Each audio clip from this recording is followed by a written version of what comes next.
नमस्कार। Update news 24/7 में जमशेदपुर की खबरों के साथ आप सभी का स्वागत है। सिंहभूम चैम्बर ऑफ कॉमर्स अपनी 75वीं वर्षगांठ मना रहा है। इस प्लैटिनम जुबली के अवसर पर इस वर्ष चैम्बर ऑफ कॉमर्स कई कार्यक्रम आयोजित कर रहा है। इसी कड़ी में 25 मई को लोकसभा के अध्यक्ष ओम बिरला मुख्य अतिथि के रूप में जमशेदपुर पहुंचकर कार्यक्रम में शिरकत किए थे। वहीं आज एक समारोह के मौके पर झारखंड के राज्यपाल संतोष कुमार गंगवार मुख्य अतिथि के रूप में चैम्बर भवन पहुंचे। उन्होंने कार्यक्रम की शुरुआत दीप प्रज्वलित कर की। इस अवसर पर उन्होंने कहा कि यह एक बड़ी खुशी की बात है कि जमशेदपुर स्वच्छता में पूरे देश भर में तीसरे स्थान पर रहा। इसमें आप सभी लोगों का सहयोग है। उन्होंने चैम्बर की सराहना करते हुए कहा कि यह संस्था झारखंड राज्य में सबसे प्रभावशाली औद्योगिक मंच की संस्था है, जिसमें 2500 से अधिक सदस्य हैं, जिनमें उद्यमी, व्यापारी, चार्टर्ड अकाउंटेंट, अधिवक्ता आदि सम्मिलित हैं, जो 2.5 लाख लोगों का प्रतिनिधित्व करते हैं। उन्होंने अपने संबोधन में कहा कि हमारी अर्थव्यवस्था पूरी दुनिया में चौथी सबसे बड़ी अर्थव्यवस्था बन गई है और एक बड़ी कामयाबी के साथ अग्रसर है। चैम्बर के सदस्यों ने स्मृति चिन्ह और अंगवस्त्र देकर सम्मानित किया। आइए जानते हैं इस संदर्भ में और अधिक विस्तार। अध्यक्ष Singhbhum chamber of commerce and industries, मानद महासचिव श्री मानद केडिया, मानद कोषाध्यक्ष श्री अनिल अग्रवाल जी, उपाध्यक्ष श्री अनिल मोदी, अधिवक्ता श्री राजीव अग्रवाल जी, श्री पुनीत कावंटिया, श्री अभिषेक अग्रवाल जी, पूर्व अध्यक्ष चैम्बर के सभी सम्मानित सदस्यगण और यहाँ उपस्थित जमशेदपुर के सभी प्रतिष्ठित व्यवसायी और उद्यमी साथियों, आमंत्रित अतिथियों, भाइयों और बहनों, प्रेस व मीडिया के मित्रों, आप सभी को जोहार, नमस्कार।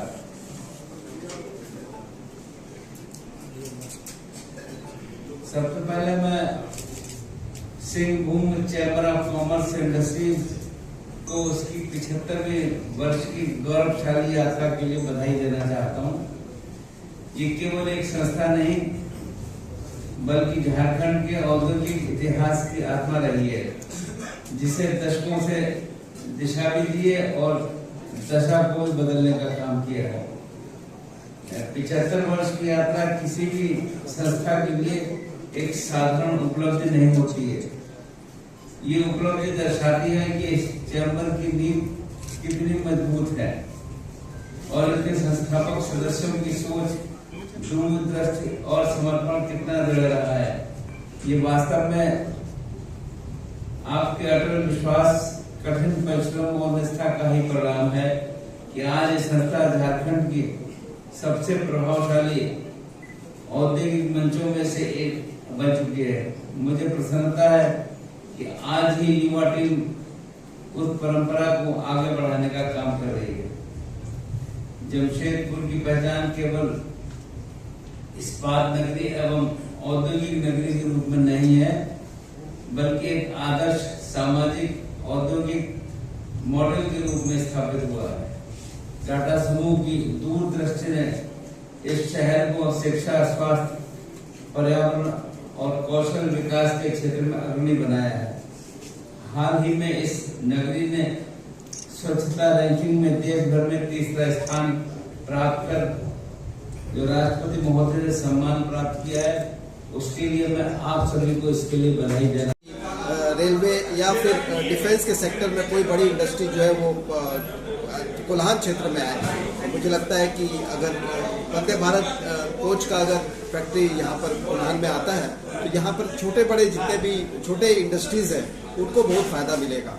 तो मुझे लगता है कि हमारी जो बातें हैं वो महामहिम महोदय जो है वो भारत सरकार के सामने रखेंगी और राज्य सरकार के सामने भी उनको बात को रखेंगे कि यहाँ का डेवलपमेंट झारखंड का कैसे हो सके। और हम सभी से वो उन्होंने आग्रह किया है कि आप केवल ये सोचिए कि झारखंड का डेवलपमेंट कैसे हो सके, क्योंकि एक झारखंड अगर डेवलपमेंट होगा झारखंड का तो यहाँ के वासियों का भी डेवलपमेंट होगा, यहाँ का पर कैपिटा इनकम भी बढ़ेगा।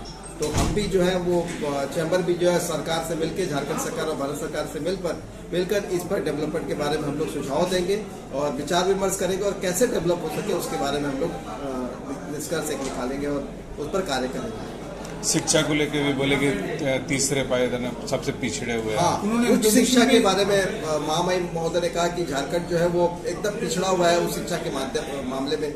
और चूंकि यहाँ पर उस शिक्षा के लिए कोई बड़ी कॉलेजेस, बड़े यूनिवर्सिटीज यहाँ पर नहीं है जहाँ पर जो उच्च शिक्षा यहाँ पर दे सके। जैसे हम लोग चाहते हैं कि देवघर में जैसे एम्स आया है, लेकिन एम्स और भी यहाँ पर खुले। केवल देवघर में एक एम्स आने से नहीं होगा।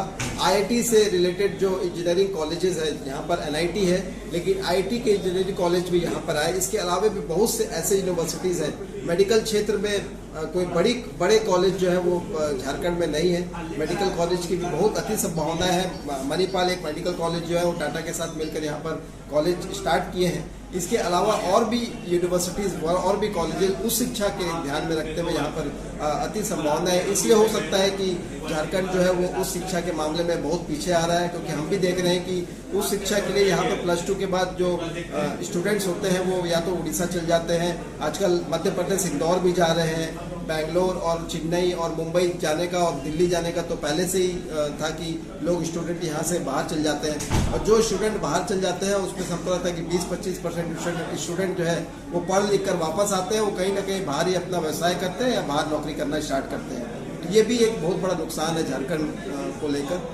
तो मुझे लगता है कि सरकार को इस पर सोचना चाहिए और उस शिक्षा का विकास यहाँ पर, उस शिक्षा के लिए यूनिवर्सिटीज़ यहाँ पर कैसे खुल सके, इस पर विचार करना चाहिए। और हम लोग चूंकि अध्यक्ष महोदय हमेशा लगे रहते हैं कि उस शिक्षा का कैसे यहाँ पर बढ़े, इस पर हम लोग आगे भी कार्य करते रहेंगे। अपना मैं मानव केडिया, मानद महासचिव Singhbhum chamber of commerce and industry. Jamshedpur की खबरों के साथ बने रहने के लिए हमारे चैनल को लाइक और सब्सक्राइब करना ना भूलें। धन्यवाद।